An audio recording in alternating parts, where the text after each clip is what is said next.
एक गांव में एक छोटा सा बच्चा था। उसके पिता तो थे लेकिन माँ की मृत्यु हो गई थी। पिता सारा दिन काम करता और अपने बेटे को पाल पोस कर बड़ा करता है।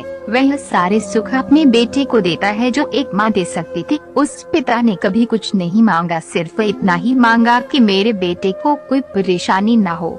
दिन बीतते गए, बेटा पढ़ लिख कर अच्छा जॉब भी करने लगता है और वह शहर में रहने लगता है। कुछ दिन बाद वह अपने पिता से मिलने आता है और कहता है, पापा मुझे कुछ पैसों की जरूरत है। मैं चाहता हूँ कि शहर में ही जमीन लेकर अपना घर बना लूँ। पिता इस बात को सुनकर बहुत खुश होते हैं। सोचते हैं कि मेरा बेटा है, एक ना एक दिन नाम करेगा।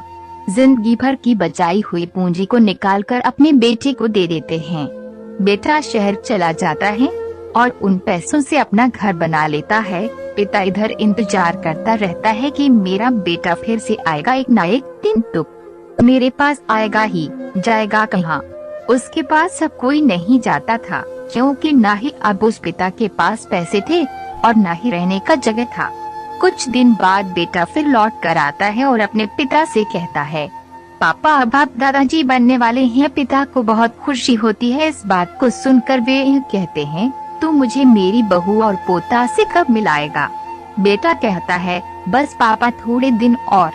पापा मुझे कुछ पैसों की जरूरत है, क्योंकि आजकल थोड़ा जॉब में खींचबीच हो रहा है, जिसके कारण से मुझे कुछ दिन के लिए सस्पेंड कर दिया गया है। पिता के पास कुछ नहीं रहता है देने के लिए, लेकिन फिर भी कहता है, अच्छा बेटा तू रुक, मैं अभी आया कुछ पैसों का बंदोबस्त करके।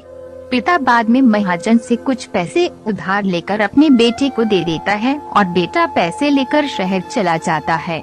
बरसों गुजर जाते हैं। पिता सोचते हैं कि मैं तो अब दादाजी बन गया हूँगा, मेरा बेटा पता नहीं मेरे नाती को लेकर कब आएगा। फिर सोचने लगते हैं, समय नहीं मिलता होगा इसलिए मेरा बेटा अभी तक आया नहीं, वरना आया जरूर होता। एक पिता की दर्द भरी कहानी। तब तक महाजन 4-5 आदमी को लेकर उस पिता के घर पर आता है और कहता है कि आपके वादे के मुताबिक मैं पूरे 6 महीने बाद आया हूँ अपने पैसे ले जाने। पिता कहते हैं, मेरे पास पैसे नहीं है देने के लिए। महाजन कहता है, जब पैसे देने नहीं थे तो आपने मुझसे उधार क्यों लिया? तभी पिता कहते हैं, ठीक है रुको, मैं तुम्हारे लिए पैसों का बंदोबस्त करके आता हूँ। और वहाँ के नजदीकी अस्पताल में चले जाते हैं। वहाँ जाकर अपना ब्लड डोनेट करते हैं और अपनी एक किडनी बेच देते हैं और उस महाजन का कर्ज चुकता कर देते हैं।